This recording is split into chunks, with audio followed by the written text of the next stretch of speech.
اس سے آپ یہ نتیجہ نہیں نکال سکتے کہ جو وہ کہہ رہا ہے وہ صحیح کہہ رہا ہے کہ نہیں. ایسی کوئی چیز نہیں ہو سکتی کہ جس کو جانور کے علاوہ جو جانور کے کھینچے بغیر خود سے چل سکے, فیول سے چل سکے, ایسی چیز نہیں ہو سکتی. اگر وہ آدمی آپ سے یہ کہے تو آپ اس کو تسلیم نہیں کریں گے. آپ یہی کہیں گے کہ تمہارے پاس ایویڈنس نہیں ہے. اس کا مطلب یہ نہیں ہے کہ جو میں کہہ رہا ہوں وہ غلط ہے. ایک اور مثال لے لیجئے. ایک مثال یہ ہے کہ میں نے ابھی دوسری بات جو کہی کہ اگر آپ کے پاس اس بات کا یقینی علم ہے کہ کوئی چیز موجود نہیں ہے, ہاں, تو اب اس یقینی علم کا آنر کیا جائے گا, اس کو اپریشیٹ کیا جائے گا, اس کا ریگارڈ کیا جائے گا. اس کی ایک مثال لے لیں. مثال یہ ہے کہ آپ نے مثلا ممبئی سے دہلی کا سفر شروع کیا, اور سفر کرنے کے بعد آپ نے جب اپنی منزل پر پہنچ گئے, آپ دہلی پہنچ گئے, تو آپ نے بہت لمبی ہاں کی. آپ نے کہا کہ یہ جو ٹرین ہے نا, یہ ایک ہی لمحے میں ممبئی سے دلی پہنچ جاتی ہے. تو جو ساتھ والا مسافر تھا جو آپ کے ساتھ آیا تھا, وہ کیا کہے گا کہ بھائی میاں کیوں جھوٹ بول رہے ہو, میں بھی ساتھ میں تھا, 12 گھنٹے لگے ہیں, 14 گھنٹے لگے ہیں, راجدھانی ایکسپریس بھی بڑی تیزی کے ساتھ چلے تب بھی اتنا ٹائم لیتی ہے, تو کیوں ہانک رہے ہو کہ ایک ہی لمحے میں ہم ادھر سے ادھر پہنچ گئے, جہاز میں نہیں پہنچ پاتے. تو اب یہ جو اس آدمی نے انکار کیا, تو ایویڈنس نہ ہونے کی وجہ سے انکار نہیں کیا, بلکہ ایویڈنس ہونے کی وجہ سے انکار کیا. اور وہ انکار یہ تھا کہ بھئی وہ ایویڈنس یہ تھا کہ میں نے خود تجربہ کیا ہے, میں نے خود آبزرو کیا ہے, اس آبزرویشن کے نتیجے میں یہ کہہ رہا ہوں کہ ایسا پاسبل نہیں ہے, ایسا نہیں ہوا. تو یہ دو الگ الگ چیزیں ہیں. ایک یہ ہے کہ کسی چیز کے وجود کو نہ سمجھنا, اور ایک یہ ہے کہ آپ کے پاس یقینی اور ڈیفینیٹو نالج ہو کہ وہ چیز موجود نہیں ہے. یہ دو الگ الگ چیزیں ہیں, اور ان دونوں کے درمیان کنفیوژن ہو جاتا ہے. اب اس کی ایک مثال دیتا ہوں میں آپ کو. وہ مثال یہ ہے, دو مثالیں دے دیتا ہوں اسلام سے. مثلا ایک مسلمان کا اس بات کے اوپر ایمان ہونا ضروری ہے کہ پل صراط موجود ہے, کہ جس پر سے گزر کر جنت میں جایا جائے گا. جو لوگ گنہگار ہیں, یہ جو کافر ہیں, وہ کٹ کر نیچے گرتے رہیں گے. اسی طریقے سے اس بات پر ایمان ضروری ہے کہ ایک دن یوم جزا ہے, کہ جس دن اسکیل اللہ سبحانہ و تعالیٰ قائم کرے گا, جس کو میزان کہتے ہیں, اور اعمال کا حساب و کتاب ہوگا. اس بات پر ایمان بھی ضروری ہے کہ جنت موجود ہے, جہنم موجود ہے. جنت کے اندر ایک مومن کو جانا ہے, جہنم میں خدا کے منکر کو جانا ہے. اب اگر کوئی یہ کہے کہ نہیں میں ان چیزوں کو نہیں مانتا, تو کیوں نہیں مانتے؟ کیا آپ کے پاس اس بات کی ڈیفینیٹو نالج ہے کہ یہ چیزیں موجود نہیں ہیں؟ اگر ہے تو وہ پیش کریں.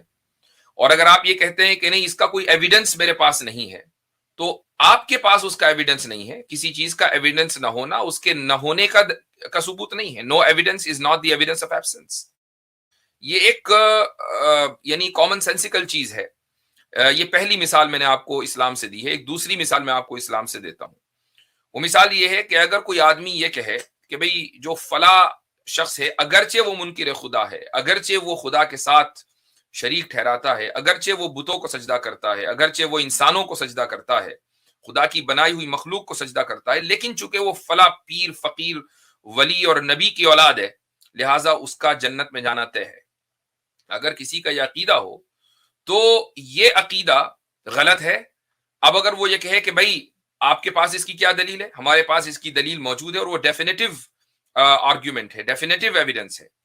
ڈیفینیٹو ایویڈنس کا مطلب ہے یعنی وہ قطعی طور پر درست ہے, اور وہ ایویڈنس ہے قرآن کی آیت کہ ما کان للنبی والذین آمنوا ان یستغفروا للمشرکین ولو کانوا اولی قربی, کہ ایک نبی اور مؤمنین کے لیے یہ بات زیبا ہی نہیں دیتی کہ وہ مشرکین کے لیے دعا استغفار کریں, اگرچہ وہ مشرکین ان کے اپنے رشتہ دار کیوں نہ ہو, اپنے ماں باپ اور اپنی اولاد کیوں نہ ہو, ان کے لیے استغفار کی دعا کرنا درست نہیں ہے.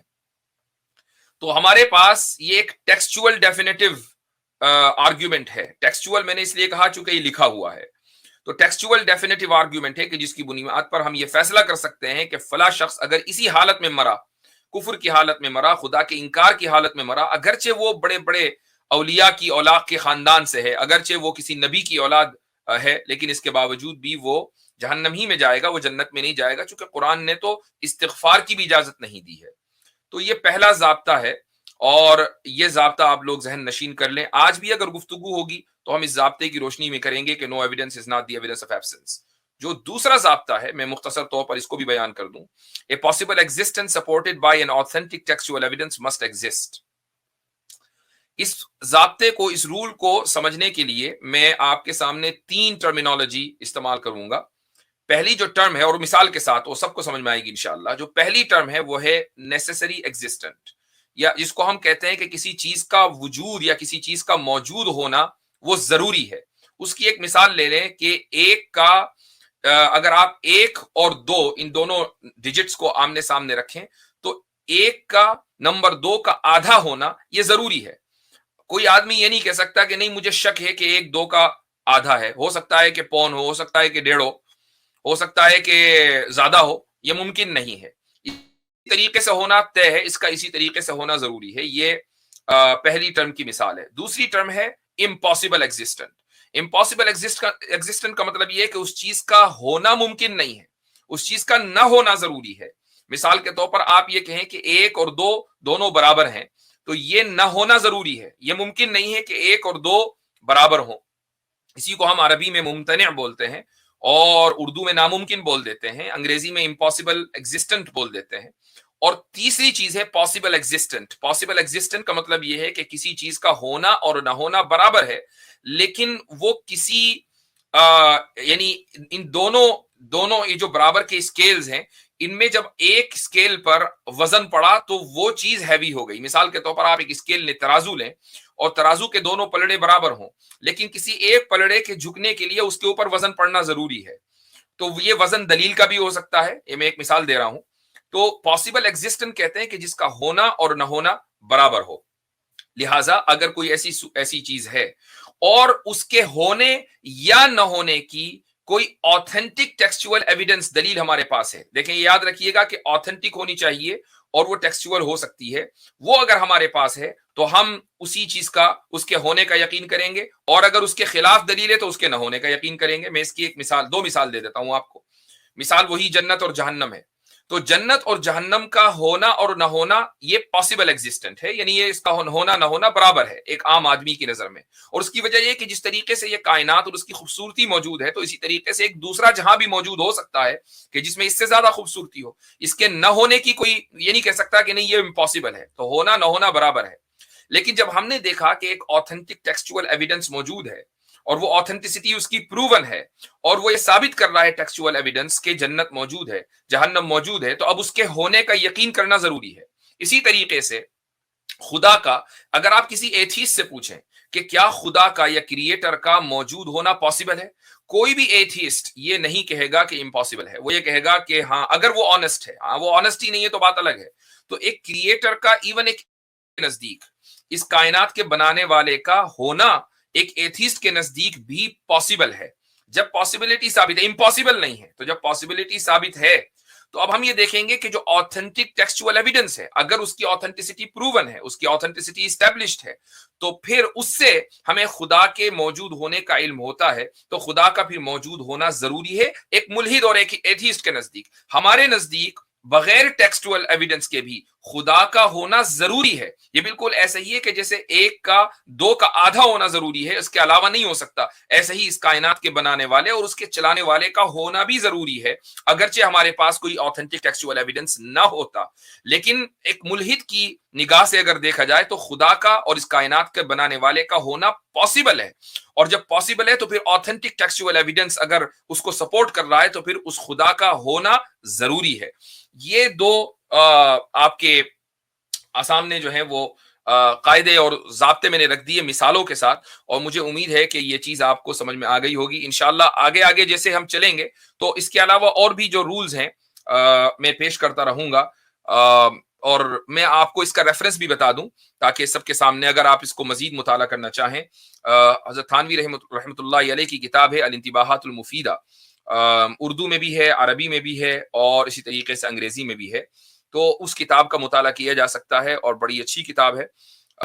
اور اس میں یہ جو اگر کوئی یہ کہہ رہا ہے کہ نہیں مجھے حضرت تھانوی کو نہیں پڑھنا، مجھے تو کسی اور کو پڑھنا ہے، تو کسی اور کو پڑھ لیجئے، وہاں پر بھی آپ کو یہی قاعدے ملیں گے، وہاں پر بھی آپ کو یہی اصول ملیں گے، چونکہ میں نے یہ بتایا تھا کہ یہ ایک کامن سویلائزیشنل ایسٹ ہے، یہ کسی خاص عالم دین کی ایجاد کردہ لاجک نہیں ہے، بلکہ ساری دنیا اس کے اوپر متفق ہے، اور آپ اگر اس کے اوپر متفق نہیں ہے تو یہ آپ کی جہالت اور آپ کی حد دھرمی تو ہو سکتی ہے، لیکن آپ یہ نہیں کہہ سکتے کہ نہیں میرے پاس اس کا توڑ موجود ہے تو پھر آج ہم بیٹھے ہوئے ہیں اس پیش کریں تو انشاءاللہ ہم بھی سنیں گے. ہو سکتا ہے کہ ہماری نالج میں اضافہ ہو جائے, ہو سکتا ہے کہ آپ کو زیادہ لاجک آتی ہو.